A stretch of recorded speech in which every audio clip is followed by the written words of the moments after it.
Yo, what's happening people? ఎలా ఉన్నారు? Welcome back to another episode of Restart diaries.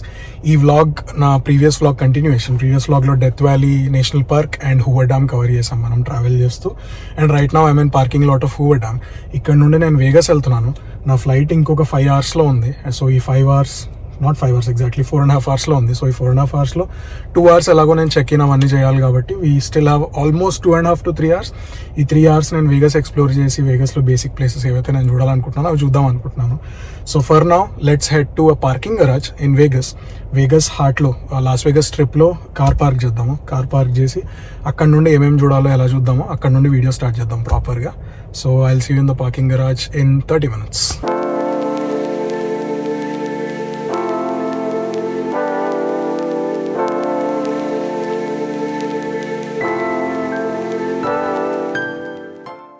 So petrol tank fill చేపిద్దామని gas స్టేషన్కి వచ్చాం. మళ్ళీ రెంటల్ కార్ కదా, రిటర్న్ ఇచ్చేటప్పుడు ఫుల్ ఇవ్వాలన్నమాట. వాడు మనకు ఫుల్ ఇచ్చాడు. ఒకవేళ ఫుల్ ఇవ్వకపోతే ఎంతైతే వాడు ఫిల్ చేస్తాడు ఫుల్ అవ్వడానికి, దానికి ఆల్మోస్ట్ $5 per gallon చెప్పిన మళ్ళీ ఎక్స్ట్రా ఛార్జ్ మనకే ఇస్తాడు.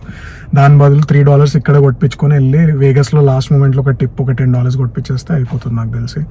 So after this let's head to Vegas. నేను డిబేట్ చేస్తున్నా స్టార్ట్ టవర్ నుండి స్టార్ట్ చేయాలా లేకపోతే క్యాసినోస్ నుండి స్టార్ట్ చేయాలని. క్యాసినోస్కి వెళ్ళి ఆడేది ఏం లేదు, జస్ట్ వాక్ చేయడమే. ఆల్రెడీ అట్లాంటిక్ సిటీలో ఆడి $50 or $60 పోగొట్టుకున్నా. చాలా ఇంకొద్దు నాకు. బట్ యా,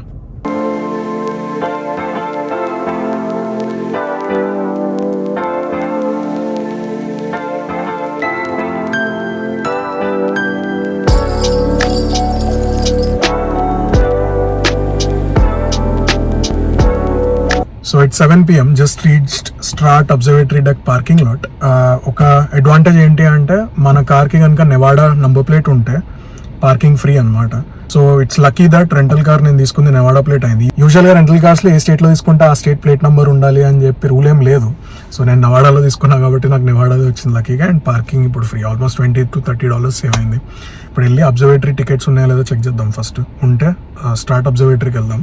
దాని తర్వాత టైం ఉంటే మిగతా వాటికి వెళ్దాం. బట్ మోస్ట్లీ ఏమవుతుందంటే స్టార్ట్ అబ్జర్వేటరీ నుండి అన్నీ కనబడిపోతాయి మనకు కావాల్సిన sphere, Bellagio fountain and all of that. But let's see, super tired ఉన్నా, చూద్దాం. ఫస్ట్ అయితే వెళ్ళి టికెట్స్ తీసుకుందాం ఇక్కడ. సో లెవెల్ 5లో పార్క్ చేశాను. వీడియో ఎందుకు రికార్డ్ చేసుకుంటున్నా అంటే యూజువల్గా మర్చిపోతా లెవెల్, అండ్ నేను మళ్ళీ ఎత్తుక్కుంటూ ఉంటా. అక్కడ ఒక 20-30 minutes వేస్ట్ అయిపోతుంది అందుకే.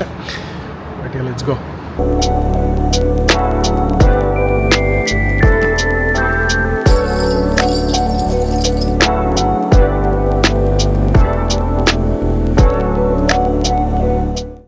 ఏ మాటగా మాట వైబ్ మాత్రం అస్సలు తగ్గదు కదా వేగస్లో.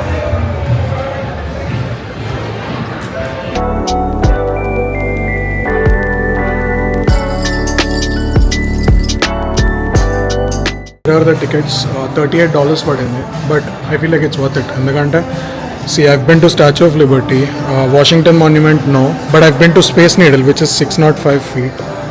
అండ్ వీటన్నిటికి వెళ్ళాలి. And right now we're here at the Skypod tower which is 1149 feet.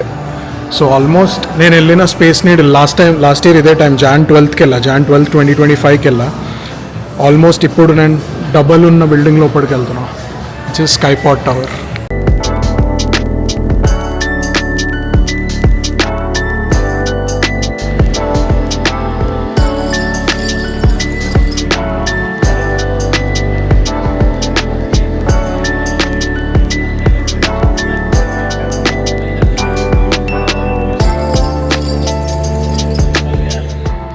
మనం ఇవాళ మార్నింగ్ ఇక్కడికే వెళ్ళేసి వచ్చాం, డెత్ వ్యాలీకి, సదర్న్ కాలిఫోర్నియా.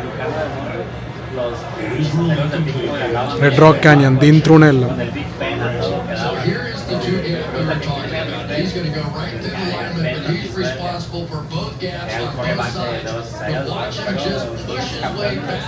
హూవర్ డ్యామ్ దీని కిందాకే వెళ్ళేసి వచ్చాం.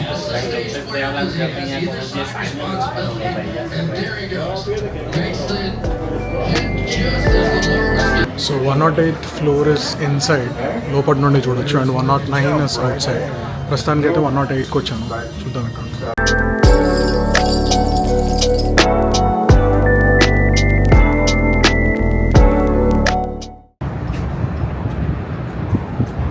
ఇప్పుడు మనం పైకి వచ్చేసాం 109 floorకి. ఎక్స్టీరియర్ డెక్ మీద ఉన్నాం. ఇక్కడ నుండి ఇంకొంచెం బాగా కనబడుతుంది actually. Let me try to show you. see, that's the spear.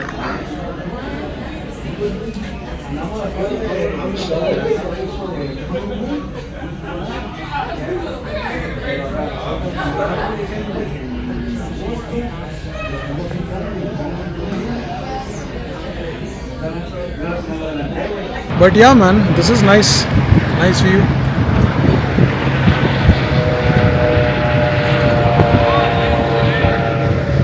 Like మొత్తం వేగస్ కనబడుతుంది ఇక్కడ నుండి. But what I observed space needle నేను సియాటిల్లో వెళ్ళింది, అది మొత్తం చుట్టూరా తిరగచ్చు అనమాట. లైక్ ఇప్పుడు ఇది టవర్ కదా, టవర్ చుట్టూ తిరగచ్చు. బట్ ఇక్కడ రెస్ట్రిక్టెడ్, ఓన్లీ 180 degrees మాత్రమే అలౌ చేస్తాం. ఇక్కడ అండ్ అక్కడ మాత్రమే అలౌ చేస్తాం, which is weird but that's okay. But ఇక్కడ నుండి నాకు అది కనబడుతుంది, స్పియర్ కనబడుతుంది. అక్కడికి వెళ్దాం అనుకున్నా కానీ టికెట్స్ చాలా ఎక్స్పెన్సివ్ ఉండే, $240 ఏమో ఉండే నేను చూసినప్పుడు. So actually good.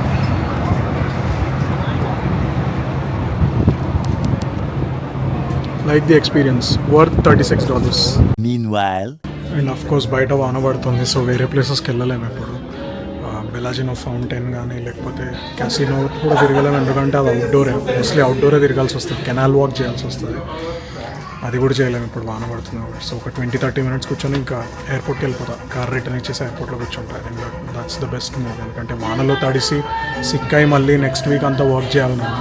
I don't want to be in that position. So I mean, it is what it is. Bad luck ante em cheyalemu.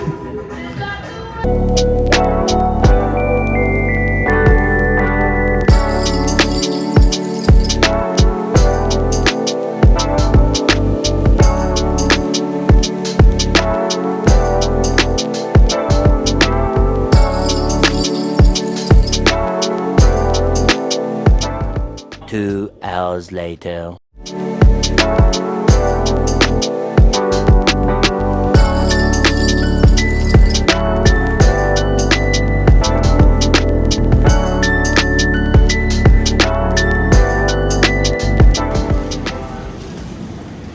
Whoever drew this hates New York.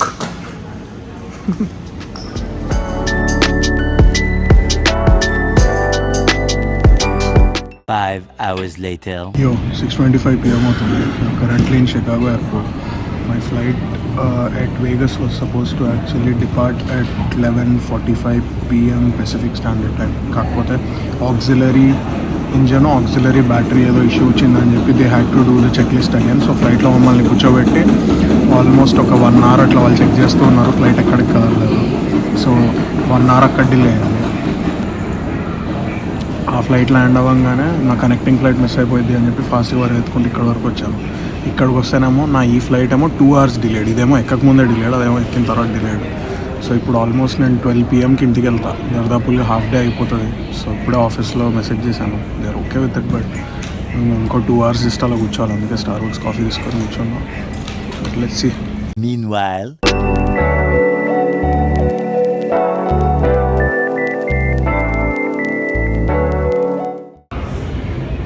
It's 2:35 p.m. Right నా baggage claim దగ్గర ఉన్నా. So ఏమైందంటే first loss Vegas flight అది 1 hour delay అయింది, auxiliary battery ఇందాక చెప్పాను కదా దాని ఇష్యూ వల్ల. దాని తర్వాత షికాగోలో ఆల్మోస్ట్ 6:20కి అలా వచ్చాం. My flight was suppose to be 6:40. అరే క్యాచ్ చేయలేను, మిస్ అయిపోయిద్దేమో అని చెప్పి అనుకుంటా ఉండే, కానీ ఆ ఫ్లైట్ డిలే అయింది 9 o'clockకి, అంటే ఆల్మోస్ట్ 3 hours డిలే.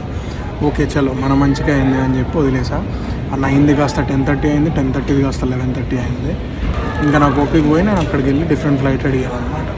వాళ్ళు ఏం చేశారు, ఈ ఎగ్జిస్టింగ్ ఫ్లైట్ 11:30 p.m.కి డిపార్ట్ అవుతుంది కదా, 11:10కి ఇంకొక ఫ్లైట్ ఉంది, అది పిక్ చేసుకోండి మీరు అని చెప్పి దాంట్లో స్టాండ్ బైలో పెట్టాడు. నాకు ఈ స్టాండ్ బై కాన్సెప్ట్ అనేది ఇవాళ తెలిసింది. బేసిక్గా నీ ఫ్లైట్ బాగా ఫ్రీక్వెంట్గా డిపార్ట్ అవుతే నువ్వు స్టాండ్ బై వెయిటింగ్ లిస్ట్లో వెళ్ళి యాడ్ అవుతావు. ఒకవేళ ఆ ఫ్లైట్ కంటే నీ ఫస్ట్ ఫ్లైట్ కంటే సెకండ్ ఫ్లైట్ తొందరగా వెళ్ళిపోతుంది, and if you choose to go with the second ఫ్లైట్లో నీ సీట్ కన్ఫర్మ్ చేసేసి స్టాండ్ బై లిస్ట్ నుండి ఫస్ట్ ఫ్లైట్ నుండి తీసేస్తాడనమాట. అది జరుగుతుంది. అండ్ అదే జరిగింది. సెకండ్ ఫ్లైట్లో కన్ఫర్మ్ చేశారు, 11:10కి ఎక్కా, 2 hours 1:30 టైం డిఫరెన్స్ వల్ల 1 hour యాడ్ అయింది, 2:30కి వచ్చారు, వెల్ అండ్ గుడ్. కాకపోతే ఈ సెకండ్ ఫ్లైట్లో క్రౌడ్ వల్ల నా బ్యాగ్ చెక్ ఇన్ చేయించారు. లైక్ అది చెక్ ఇన్ చేసే బ్యాగ్ కాదు, క్యారీ ఆన్ బ్యాగ్, అది 7 kilos బ్యాగ్ ఉంటుంది కదా అది. కాకపోతే నేను ఇక్కడ ల్యాండ్ అయ్యి ఆల్మోస్ట్ 30 minutes అవుతుంది, నా బ్యాగ్ ఇంకా రాలేదు చెక్ ఇన్. నా బెల్టే కదలట్లేదు అసలు. వాళ్ళు అంతసేపు అన్లోడింగ్ ఏం చేస్తున్నారో తెలియదు. Horrible experience. ఇవాళ మార్నింగ్ నేను 7:30 ఆ టైంకి వచ్చి డైరెక్ట్ ఆఫీస్కి వెళ్ళిపోదాము, అభిది వచ్చి పిక్ చేసుకుంటాడు అనుకున్నా. అసలు ఛాన్సే లేదు. ఆఫీస్ కాదు కదా, ఇంకో 3 అవుతుంది, ఇంకో 2 అవర్స్ అయితే ఆఫీసే అయిపోయింది. సో లీవే పెట్టేసా కంప్లీట్గా నేను. బట్ 5 వరకు కూడా వెళ్తాను లేదా డౌట్, ఎందుకంటే క్యాబ్ బుక్ చేయాలి, క్యాబ్ రావాలి, 30-35 minutes drive back to New Jersey. Let's see, 5లోపు వెళ్ళిపోతా డెఫినెట్గా. బట్ ఇంత లేట్, లిటరలీ 1 ఫుల్ డే ట్రావెల్కి వెళ్ళిపోతుంది వేగస్ టు ఇంటికి వెళ్ళేసరికి అని చెప్పి ఎప్పుడు గెస్ చేయలేదు. But yeah,